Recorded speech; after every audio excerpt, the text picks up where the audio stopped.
good morning! Good morning po. Bubuhos nga ba ang simpatyang boto, sympathy votes para sa mga kandidatong markadigong? Sa darating na halalan, siyempre, 2025, o baka naman survey hype lamang po ito para bigyang katuwiran ang maaring ikakasa na kumulikutong o plan dagdag bawas. Po,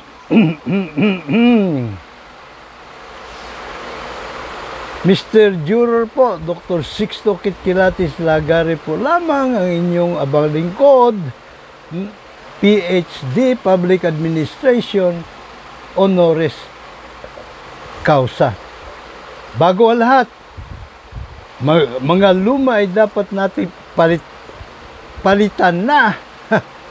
Pahirit po ng suporta. Pahirit ng subscription dito po sa ating Juror Advocacy YouTube channel. Ano po? Pasyalan po ninyo, no ha? Mag-subscribe, libre lamang po. At pagka inyong nagustuhan ang atin pong advokasya, na tunay naman pagkapakipakinabang para sa puwersa 99.9% itsa puwera, abay, paki-share nyo naman, no po. Paki-like at share, no po. Nang sa ganon, ay marami po tayong maimumulat sa ating pong hanay. So, umpisa na po natin. Umpisa na po natin ang ating pagkilatis sa mga bagay-bagay batay po dito sa aking inihandang mga materialis puertes. Ano po? So, ito po, ang kauna-unahan po natin kikilatisin, Duterte allies rise in Senate poll, but 3 in 5 Filipinos still back ICC case. 3 lang ba? Sa akin, pinakawalang-wala, 4 eh. Baka 4 at kalahati pa nga eh. Out of 5, ano po, ang talaga namang suportado, sumusuporta ng pag-aresto at pag-transport kay dating Pangulong Digong sa ICC upang litisin sa patas na korte. Alam niyo po, ang ICC ay ala trial by jury of the people po yun. Nga lang, yung mga jurors po ay kinuha sa iba't ibang mga lugar sa buong mundo. Hindi yung mga people. But anyway, so ito po ang ating pagdidiskitahan ngayon. Tunay nga ba? O sorbet, bayad na sorbet, hype lang itong pinalulutang po nila. Now, ito po kasi yun eh. Itong si Bato de la Rosa, malayo po ito eh. Nasa bandang buntot po ito ng sorbet nung bago aresto si Duterte. Ganon din itong dalawa, si Camille Villar at si Amy Marcos. Bagaman, bilyon na ang ginastos ang bawat isa sa mga to. Bilyon. Pambira o. Kung aasahan lang nila ang kanilang sweldohin sa loob ng 6 na taon, abay, hindi po aabot ng bilyon. Malayong malayo. Kasi pagka panagpalagay mo na ang sweldo po nila ay magkano ba? 50,000 isang buwan. So, hindi ko alam eh. Pero ito ay katibayan lamang na kurakotable funds, malaki. Ayon ang kanilang hinahabol. So, como umangat nga sa sorbet itong si Bato, itong dalawa, nagbakasakali siguro. Pero, ang basa ko rin, hindi nagbakasakali eh. Talagang yun ang sasakyan nila. Yun ang, kumbaga ano ba tawag mo doon? hindi naman brilliancy, pwede rin matawag brilliancy move, no? Kasi pwede talaga nilang palabasin. No, ayan, tingnan mo yung dalawa, bakit nanalo yan? Kasi mga bobotante kayo. Naniniwala kayo sa sandamakmak na sandamukal nilang mga advertisement sa radyo, sa TV, sa dyaryo at sa social media. Kaya yan ang napala nyo. Diba? O kaya pwede rin nilang palabasin na nagsimpatya ang mga tao, ang mga botante. Sympathy votes po ito. Paano naging sympathy votes ilang piraso lang yung naniniwala talaga, no, o sumusuporta talaga ng bring digom home. Ilang piraso lang yung pambirang pati. So, well, anyway, sa ating pong pagpapatuloy, tiyan mo si Bongo biglang naging numero 1, pambirang pati. So, diba? At itong mga ito, kung tingnan natin yung itong mga nakapaloob sa Magic 12, yung may chance makapasok sa Magic 12, no, sila ba ay may konkretong panukala na inilapag sa atin na kanang ihahain sa Senado para korupsyon ay matuldukan? Wala diba? Wala. Sa totoo niyan, iisa lamang po ang makakatuldok sa korupsyon. Ayan po ay ang beauty ng hukuman trial by jury nating mga soberanong mga mamamayan Pilipino. Yan lamang po makakatuldok. Hinahamon natin sila. Walang kumakasay. Dadalwa lang yung kumasa sa ating Juror Advocacy Challenge. Diba? Si Colonel Gringo Honasan, ang pagkakaalam sa trial by jury, panahon pa ng Athens, Greece. No, panahon ni na Socrates. Kung saan naparusahan na kamatayan si Socrates. Ano po yun na alam nila, ni Gringo Honasan. Ganoon pa man, kumasa siya sa trial by jury. Diba? Na pagpairal sa bansa. At si Colonel Kirubin, alalayo nila. Pambirang pati. So, samantala ito wala namang ginawa. Mga dating kawatan na ito. Tandaan po natin. Ang kandidato, lalo na pagka-senador, na hindi juror advocate, walang iniisip yan kundi pangungurakot. Tandaan po natin yan. So, pag may pagkakataon tayo, tanungin natin, itong mga to, ano ba ang iyong Gringo Honasan, number 19 to 25.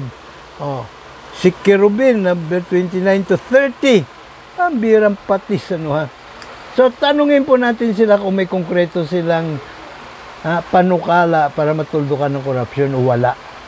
Ganon din itong mga nag-i-interview sa kanila sa mainstream media, sa mga radyo, sa mga television, sa YouTube, Pakitanong nyo nga kung ano ang kanilang panukalang batas para talagang matuldukan ng korupsyon. At malamang wala. Wala talaga tayo meron. Ano ba itong ating panukala? Ito, ganun na kasimple. Ito po ay isusulong nating puwersa 99.9% at sa puwera. Sapagkat nasa kamay po natin ang sandamakmak ng mga sagradong boto. Ano po? So, tayo po ay tumayong makinarya. Walang pera-pera politika po ito ng Team Juror. Gamit ang ating sagradong boto at mag-ambagan tayo kahit na 5 piso, 10 piso sabot na natin makakaya. Kahit piso lang, kung yan lang kaya mo, ay padala natin sa kanilang mga GCash, para tuloy-tuloy sila makapagkampanya. May pambibili sila ng kape at pandesal sa kanilang mga volunteers. At syempre, allowance sa pamapamasahe. Ito po ang ating kumbaga ay mungkahing amenda sa Bill of Rights. Na dapat ay isa puso, isa isip at isa katuparan ng ating Team Juror. Simple lang ito Ito po ay amendahan natin ng Artikulo 3, Section 14, Paragraph 1 and 2. Doon sa Paragraph 1, ang palaman, walang sinuman ang maaring panagutin sa kasong kriminal o sibil, maliban na lamang kung merong akusasyon o sakdal mula sa grand jury of we, the sovereign Filipino people. O, pagkaraniwang mga mamamayang Pilipino, 18 anyos pataas, marunong bumasa at sumulat, randomly selected. Gamit ang sentido komon, tutuklasin ng mga juror ang katotohanan sa likod na akusasyon.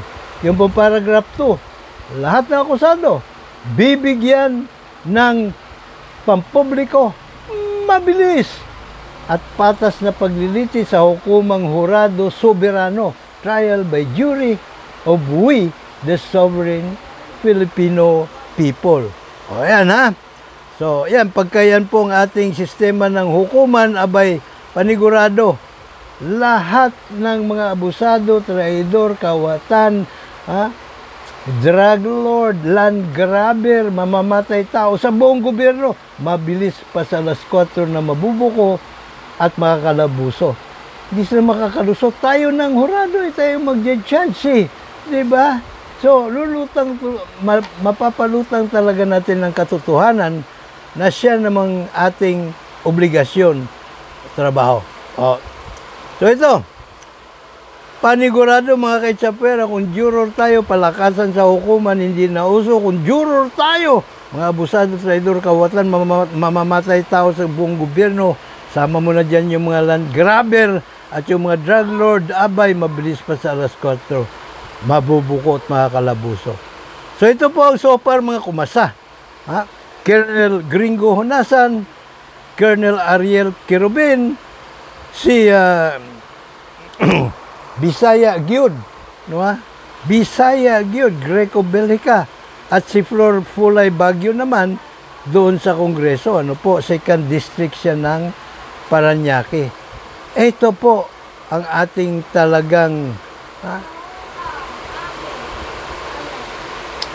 pag-asa ng ating punghanay sa puwersa 99.9%. It's a puwera, juror revolution. No po. Kasi kumpara mo naman, ito si Kwok. Hong Kongers po ito. Dati po siyang mataas na opisyal ng Hong Kong. Abay, siya po ay hinusgahang guilty ng Hong Kongers na mga juror. No po? Kasi, ang mga Hong Kongers, noong 1842, sila po ay naisalya ng China doon sa First Opium War, kung saan natalo po yung China sa Great Britain, ay pinambayad nila yung Hong Kong. Sumunod yata doon yung Macau sa Second Opium War naman. No? So, 1842, napunta siya, naging colony siya ng Great Britain. Pagdating ng 1843, na isabata sa Hong Kong ang karapatan ng mga Hong Kongers sa trial by jury. Hanggang sa naibalik na sila sa China, sa Komunistang Partido ng China, yung pong karapatan nila sa independent judiciary, karapatan sa hukuman trial by jury, napanatili na sa kontrata di po ba? So napapanagot nila ang mga traidor at kawatan sa kanilang gobyerno. Kasi ang hukuman trial by jury ay kanilang kalasag at tabak laban sa mga traidor at kawatan sa gobyerno. Samantala o sa kabilang banda dito po sa atin, mismong si Ombudsman Martires, aminado na ang korupsyon exists within office of the Ombudsman. Sipin mo yun. So, paano natin mapapanagot ang mga traidor at kawatan, no ha? Na kinukurap nila yung office of the Ombudsman Di po ba? Hindi, nada. May nada. Nga ho tayo. Sapagkat ang hukuman na dapat ay kalasag at tabak ng mga mamayan, abay, yung kalasag at tabak rin napunta sa mga traidor at kawatan sa buong pamahalaan. Pambihira pa kay sa patiso po. Ay, nako naman po. Next! Ito na po, sisigilin na natin itong si Pangulong Bongbong Marcos. Sapagkat doon po sa kanyang SONA noong 2023, abay talagang ipinangalandakan na kayong mga inutil at mga kurakot, walang puwang sa aking administrasyon. Nasaan? May nakulong na ba? Ay, pakulong niya si Martin Romualdez na kumamada nung ayuda o ng pondo ng PhilHealth at nilagay sa ayuda para madaling kurakutin. Ano po? At doon po sa aming media forum, bago po naganap ang halalan 2022, nakapanayan po namin siya. Siya ay isa sa mga guest po namin. At nung minungkahi ko sa kanya pagpairal ng jury justice system, sabi niya, pag-aralan po natin kung talagang ito ang dapat, hindi patupad po natin. 2025 na ngayon, Pangulong Bongbong, nasaan na yung pangako mo? Pasumpa ka pa. Pambira, oh. Well, anyways, itong mga Marcos naging beneficiaryo ito ng trial by jury sa New York, eh. Diba? So, dapat na-appreciate nila ang beauty ng hukumang trial by jury. At saka isa pa, noong pong napatalsik ang kanyang tatay, bukod tanging pwede maghari-harian nun sa Pilipinas, presidente lang, eh. Yung mga gobernador, mayor, abay, kung may basbas niya, pwedeng maghari-harian din. Pero for all intents and purposes, isa lang pwedeng maghari-harian ng Pangulo lang.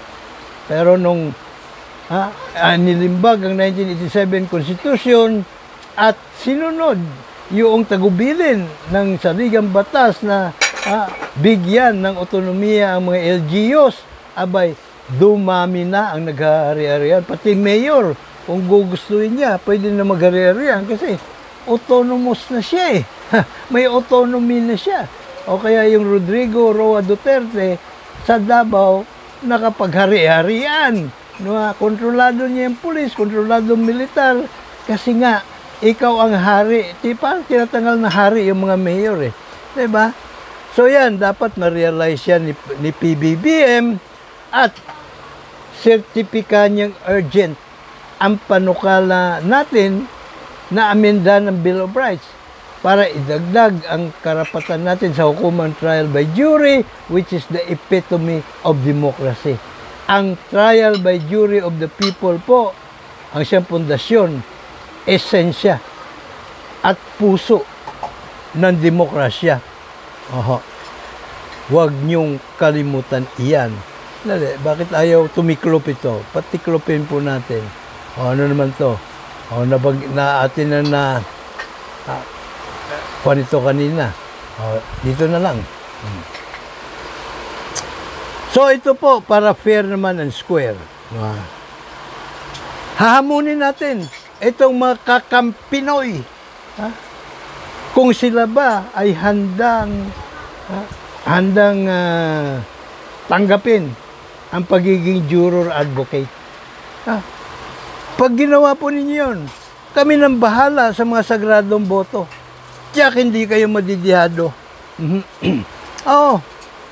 At isunod po natin ang grupo naman ng, ano ba to? Grupo naman ito ng Marcos senatorial lineup. So, ganun din ang hamon sa inyo. Ladies and gentlemen, maging juror advocate. Si Amy Marcos nandiyan pa. Sino ba ito? Si Camille Villar nandiyan pa. Pero, ala na yan, eh. Sumakabilang bakod na yung mga yan, eh. So, yun din ang hamon sa inyo. Handa ba kayo? Sige nga, patunayan nyo na talagang totoo at tunay yung mga sinasabi ninyo, pinangangalandakan ninyo, na talagang ang inyong ay paglingkuran ang sambayan ng Pilipino. Ganon din ang hamon natin sa Partido Reforma. Anong re-reformahin nila? Re-reformahin nila ang mga mukha ng mangungurakot pa rin. Pareho pa rin. The same dog, different color lang. No? Yun din ang hamon sa inyo. Kakasaba kayo na maging juror advocate sa 2028. Ipangalandakan nyo.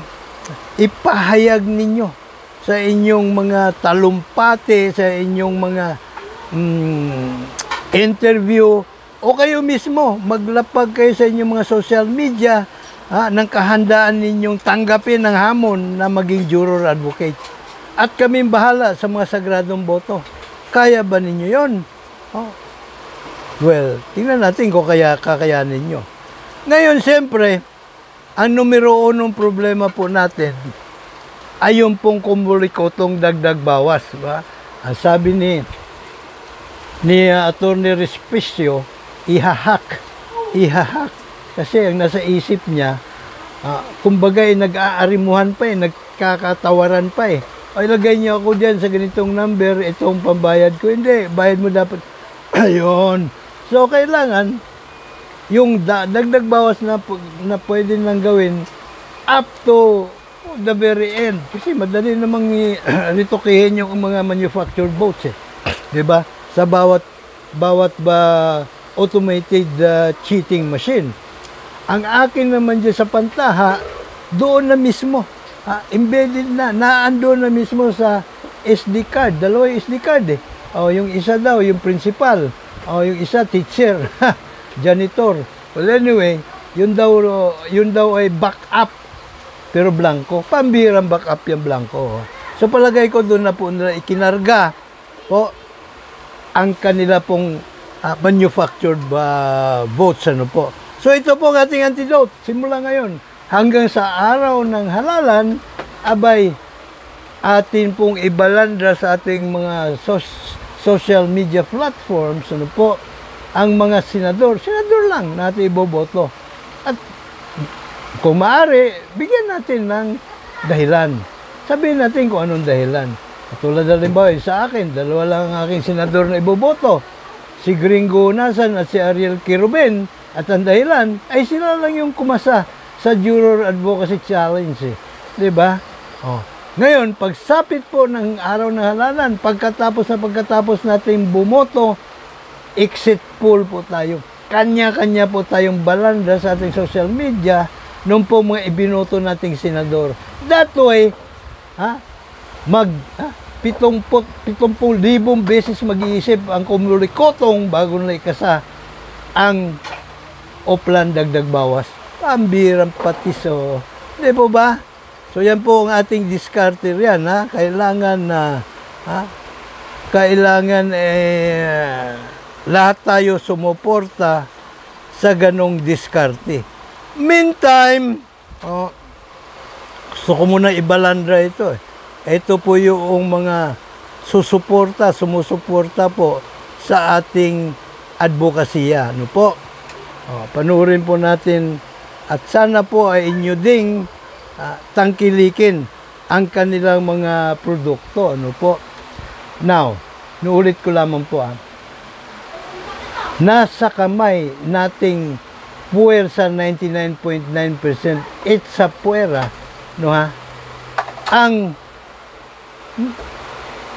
Ang posibilidad na makamtan ng atin pong makatarungan at makataong lipunan. Bukod tanging hukumang trial by jury lamang po ang may beauty para agarang mabubuko at makakalaboso, himas rehas agad lahat ng mga abusado, traidor, kawatan, mga land grabber, mga drug lord, at mamamatay tao sa buong gobyerno. Kasi tayo mismo po tayo mismo ang huhusga. Hindi po natin kailangan na matayog na pinag-aralan o lalim na kaalaman sa batas. Bakit kanyo? Ang hahanapin lamang po natin ay kung ano yung katotohanan. Di po ba? Miski batang paslit, kaya hanapin ang katotohanan tayo pa, kung 18 anyos na tayo, pataas, hindi siyempre, nagkaroon na po tayo ng mga kahindik-hindik na experience sa buhay. So, pag sinuportahan po natin, ito pong Juror People Power Revolution, abay, tiyak po, hindi lamang makikinabang tayong mga nasa henerasyon ngayon, ha? Kundi maging yung ating pang mga susunod na salinlahi till His kingdom come. Opo, siguradong sigurado po yan. Wala pong kaduda-duda yan. Ha? Kaya ano pang inaantay natin? Tara na! Ha? Juror People Power Revolution na! Pinakawalang-wala natin pwede isuporta isang sagradong boto natin. Ha? Doon pa lang katalo na eh. Ha? Sandamakmak tayo, sandamakmak tayo eh. Diba? Ilan lang yung mga naghahari-harian dito sa bayan, no? Kahit isama mo pa ang kanyang mga pinagpalang tuta, mga alipores, mga kasabot na oligarko, pera lang ang marami sa kanila, boto wala. Nasa atin. No? So, subscribe po at i-like, share. Oh. Ako pa rin po inyo laging nakahandang maglingkod, Mr. Juror, Dr. Sixto Kitkilatis Lagari po lamang. Dapat lang Juror tayo. May God bless us all. May God bless Philippines.